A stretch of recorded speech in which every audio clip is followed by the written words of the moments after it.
مجموعة من الهاكرز أغلبهم من المراهقين أجبروا الناس على فعل أشياء فظيعة، جننوا الشرطة والمباحث الفيدرالية حرفيا، ارتكبوا جرائم وآذوا ناس، وكل ده علشان يسلوا نفسهم وعلشان الهزار والضحك. المجموعة دي أطلقت على نفسها اسم برانك نت. سنة 2008 كان موقع برانك نت أو مقلب نت مجرد كلاب هاوس أو نادي بيضم مجموعة من المهرجين، الناس اللي بتحب الهزار والضحك والمقالب. بدأ الموقع وكأنه غرفة دردشة عادية فيها حوالي 200 شخص. هدفهم ما كانش المزاح أو مشاهدة المقالب، هدفهم كان صنع المقالب.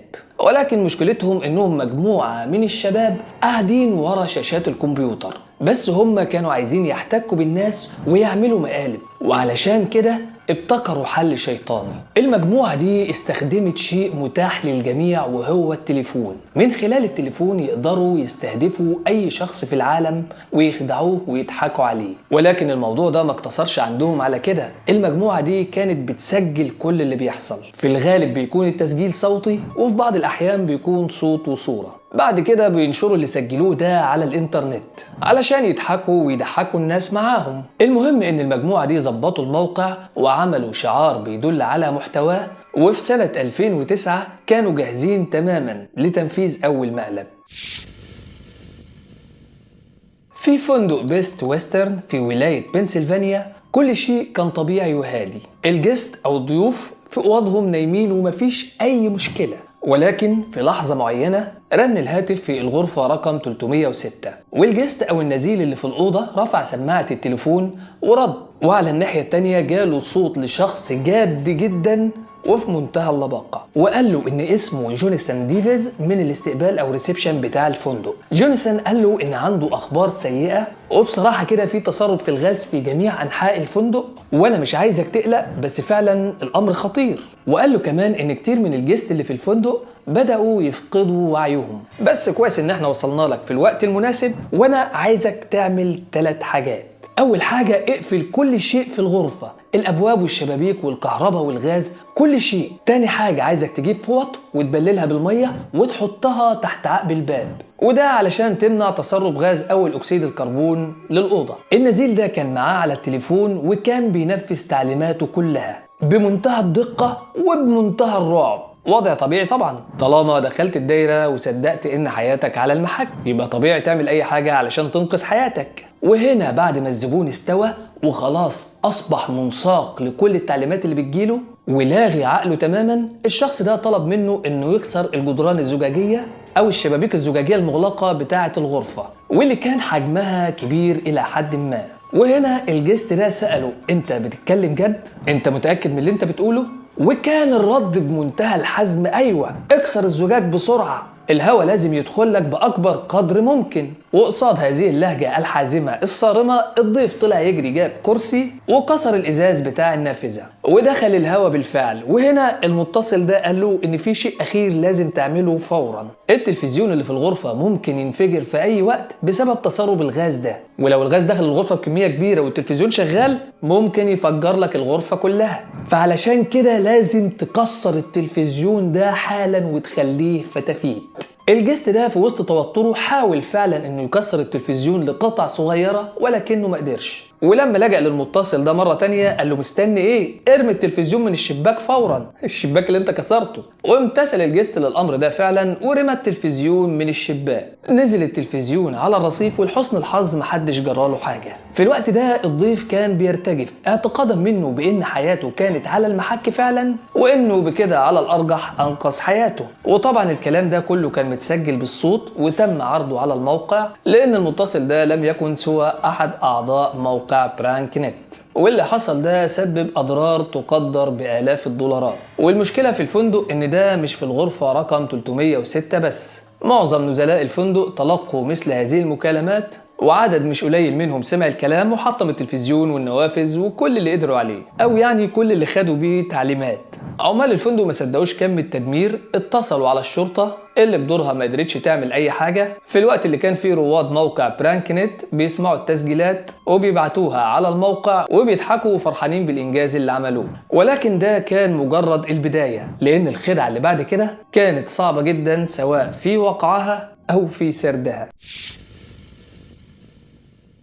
20 يوليو سنة 2009 استهدف أعضاء موقع برانك نت فندق يدعى هوم جودز سيوتس. اتصل واحد من أعضاء الموقع ده بأحد الضيوف في الفندق وقال له إن هو المدير وعايز يبلغه بحاجة خطيرة جدا، وهي إن النزيل السابق في الغرفة دي ثبت إنه مصاب بفيروس سي، وإن الفيروس ده خطير جدا ومعدي لدرجة كبيرة، وده طبعا مش حقيقي. فيروس سي بينتقل عن طريق الدم بس، حقنة إبرة حاجات كده. المهم إنه أقنعه إنه قدام فيروس خطير، وقال له إن في احتمالية كبيرة إن أنت تكون اتعديت بالفيروس ده، خصوصا لو ما كانش تم تعقيم الغرفة دي بشكل كويس. وعشان كده أنا عايز أقولك إن في طبيب في الفندق أخصائي تحاليل، وإحنا عايزين منك عينة بول توصلها للمكتب بتاع الاستقبال علشان الدكتور يفحصها واحنا نطمن عليك. كل اللي مطلوب منك هم شوية بول في كوباية من اللي عندك في المطبخ، وعلشان ما نلفتش نظر النزلاء في الفندق هتقدمها لموظف الاستقبال وانت بتقول له كلمة سر، وكلمة السر دي هي أبل سايدر أو عصير التفاح. وفي نفس الوقت ده اتصل شخص تاني بموظف الاستقبال وتظاهر بانه ممثل لشركة العصاير، وقال له ان في واحد من النزلاء اللي عندك في الفندق هيجيب لك كوباية فيها عصير تفاح من المنتج الجديد اللي الشركة عاملاه، ودي عينات عشوائية بنقدمها للجمهور علشان نعرف رأيهم في المنتج الجديد. وعقبال ما خلصت المكالمة كان الجست نزل بالكوباية اللي معاه وقدمها لموظف الاستقبال وهو بيقول له عصير التفاح. موظف الاستقبال ابتسم وهو بيقول له ثانك يو. انصرف الجست، الموظف اخذ الكوباية وشرب. بعد ما شرب قال للشخص اللي كان لسه معاه على التليفون ده مش طعم عصير تفاح ابدا. فالشخص اللي معاه على التليفون قال له ازاي؟ جرب تاني. وطبعا لما جرب تاني ما اخدش وقت كتير علشان يقدر يستوعب اللي معاه ده في الكوباية عبارة عن ايه. واسيب لحضراتكم استنتاج ايه اللي حصل بعد كده. انتشرت الاخبار بسرعة على الموقع، والكل برغم بذاءة اللي بيحصل ده الا ان كم كبير من المشاهدين كانوا بيتابعوا اخباره، وكان اي حد في اي مكان متوقع انه يكون هو الضحية اللي جاية. أعضاء موقع برانك نت ضربوا فنادق كتيرة في ألاباما بنفس الطريقة، خدعوا أحد النزلاء علشان يشغل إنذار الحريق في غرفته وغرق الدنيا مية، أقنعوا شخص تاني بشكل ما للدخول إلى بهو الفندق بشاحنة كبيرة. إصلاحات الخسائر دي كلها بلغت حوالي 100,000 دولار. الفنادق في كافة أنحاء البلاد كانت في حالة تأهب، والشرطة وقت ما اتدخلت كان بالنسبة لهم اللي بيحصل ده مجرد مقالب، خسائر بسيطة مش جرائم يعتد بيها، ولكنهم على كل حال بدأوا في مطاردة أعضاء برانك نت. وده في نفس الوقت اللي كان فيه أعضاء برانك نت بيفكروا في طرق جديدة لإحداث الفوضى في البلاد. في يوم من الأيام اتصلوا بمطعم مزدحم جدا وقالوا للمدير إن شحنة اللحم اللي عندك التحاليل أثبتت بأنها مصابة بإنفلونزا الخنازير. المدير كان مرعوب جدا وخاف من المسؤولية، وعلى الفور أخلى المطعم تماما. والجماعة في الموقع اختاروا المطعم ده بالتحديد لأنه كان فيه كاميرات ويب بتعمل بث مباشر من صالة الطعام، وطبعا كان مضحك جدا بالنسبة لهم، وموظفين المطعم بيشيلوا الأطباق من قدام الزباين وبيطلبوا منهم إخلاء المطعم. كذلك في أحد فروع كنتاكي في ولاية مانشستر كان الهزار مع أحد الطباخين، ولما أدرك إن الموضوع ده مجرد مزحة كان الأوان فات والمطبخ تقريبا أصبح مجرد حطام. أعضاء موقع المقالب قدروا إنهم يخترقوا خطوط الهاتف التجارية، كانوا بيتصلوا بشركات المحمول من الأرقام اللي اخترقوها، وكانوا بيدعوا إنهم أصحاب الشركة أو أصحاب الفندق، وإن الخطوط اللي موفرها شركة الهاتف ما بتشتغلش، فلو سمحتم مشكورين غيروا لنا الأرقام ديت وخدوا أرقام تانية بدلها أهي، بحيث إن المكالمة هتتحول واللي هيرن على الرقم الأساسي بتاع الفندق هيرد عليه شخص من رقم تاني. في مرة من المرات نجحوا في اختراق خطوط الهاتف لفندق هيلتون في مدينة تولسا، ولما الناس كانوا بيتصلوا على الفندق علشان يحجزوا كان اللي بيرد عليهم بيقول لهم ان الفندق مقفول علشان منتشر فيه مرض انفلونزا الخنازير. وكان بعض الزباين من حظهم ان ناس كانت بترد عليهم وتقول لهم ان في مسلحين فوق سطح الفندق ومحتجزين رهاين، فلما ربنا يمن علينا بقى والشرطه تخلصنا من المسلحين دول ابقوا تعالوا احجزوا عندنا. اضرار كبيره طالت الفنادق في جميع الولايات. الراي العام انقسم الى قسمين، البعض كان بيلقي اللوم على اعضاء الموقع ده باعتبار ان اللي بيعملوه ده فساد غير مبرر، والبعض كان بيلقي اللوم على الناس اللي بتصدقهم. وفي نفس الوقت ده الشرطه كانت بتبذل كل ما في وسعها علشان تقبض على المهرجين دول، ولكنهم في الوقت ده ما كانوش قادرين يوصلوا الى اي شيء. وفي منتصف سنة 2019 أحد المواقع الإخبارية قرروا إنهم يكشفوا الحقيقة وهوية الأشخاص القائمين على موقع برانك نت، ولكن الموضوع ما كانش سهل. فضلوا 7 أسابيع يحاولوا يخترقوا ويتغلغلوا داخل الموقع ويعرفوا أسراره ويحضروا الشات بتاعه. نجحوا فعلا انهم يدخلوا غرف الدردشة وفحصوا تقارير الشرطة ولاحظوا شيء مهم جدا، وهو ان مستخدمي الموقع ده بيعملوا مكالمات المقالب بتاعتهم عن طريق برنامج سكايب، وعلشان كده الشرطة ما كانتش قادرة تتعقبهم. بالإضافة لأنهم اكتشفوا إن المجموعة ليها قائد وأطلق على نفسه اسم ديكس، هو ده المستر مايند أو العقل المدبر لكل اللي بيحصل ده. ولكن الشخص ده ارتكب خطأ كبير، وده وقت ما عرض عليه الصحفيين اللي في الموقع ده إنهم يعملوا معاه مقابلة، وطبعا المقابلة هتكون عبر موقع سكايب فمش هينفع تتبعها. ديكس وافق بالفعل على حاجة زي كده وطلع اتكلم معاهم، ما كانش عنده ذرة ندم على كم الخسائر اللي تسبب فيها، وألقى باللوم على الضحايا وأطلق عليهم اسم الغنم اللي ملهمش عقول، وقال إن المهمة الحقيقية للموقع ده هي إثبات مدى غباء الناس. وهنا الصحفيين سألوه إذا ما كان عنده خوف من إنه يتم القبض عليه، فرد عليهم بمنتهى الغطرسة والعنجهية وقال لهم من الصعب جدا الوصول ليا لأن أنا شبح على الإنترنت.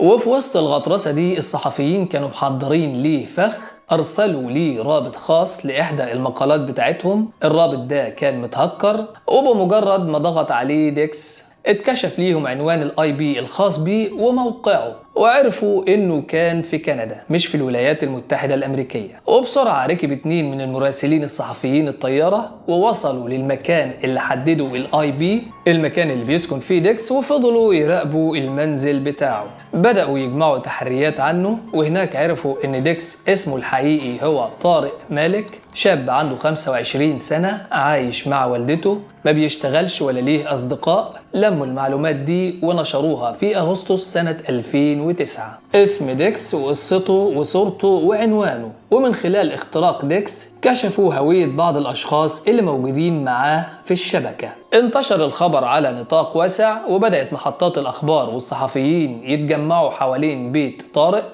اللي رفض يخرج ليهم على أمل إنهم يزهقوا ويمشوا. بدأوا يعملوا مقابلات مع الجيران، والشيء اللي يدعو للسخرية هو إن ديكس ده اللي عمل كل ده اتصل بالشرطة علشان تحميه من الصحفيين. بدأت المباحث الفيدرالية تلقي القبض على العديد من أعضاء الشبكة، البعض منهم أدين بالتخريب وحكم عليه بالسجن. والشيء المثير للاهتمام إن طارق مالك أنكر إن ليه علاقة بشبكة برانك نت. المسؤولين الأمريكيين حاولوا إنهم يتواصلوا مع الحكومة الكندية علشان يسلموه ليهم، ولكن قانونا ما كانش ينفع لأن الحكومة الأمريكية ما عندهاش أي دليل ضد طارق. ولكن بالرغم من كل ده ما كانش دي هي نهاية شبكة برانك نت. بعض الأعضاء استمروا في اللي بيعملوه، وبرغم كشف زعيمهم والقبض على الكثير منهم إلا إن الموضوع كان إدمان. وفي نوفمبر سنة 2010 في فندق موتيل 6 في ساوث كارولاينا، جوزيف جونز كان في الغرفة رقم 107. اتصل بيه شخص وقال له إنه بيشتغل في الاستقبال بتاع الفندق، وإنهم وصلهم معلومات إن النزيل اللي قبل منه كان حاطط كاميرات في الغرفة كلها، والكاميرات دي طبعا بتتجسس عليك. الكاميرات دي محطوطة ورا المرايات اللي موجودة في الغرفة، ومن سوء الحظ المرايات والزجاج العاكس في الغرفة كان كتير.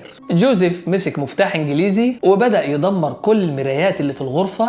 بالإضافة لأن الموضوع اتطور بعد كده، جوزيف مسك المفتاح وبدأ يكسر في الجدران اللي هي في الغالب بتكون خشبية في محاولة منه لإنقاذ الطفل اللي في الغرفة المجاورة. طبعا النزلاء سمعوا الخبط والدوشة، بدأوا يتصلوا على مكتب الاستقبال بتاع الفندق ولما طلعت المديرة وجدت جوزيف واقف في غرفة محطمة تماما وفي ايده مفتاح انجليزي. طبعا اتصلت على النجدة 911، وصلت الشرطة، جوزيف حكى لهم على كل شيء.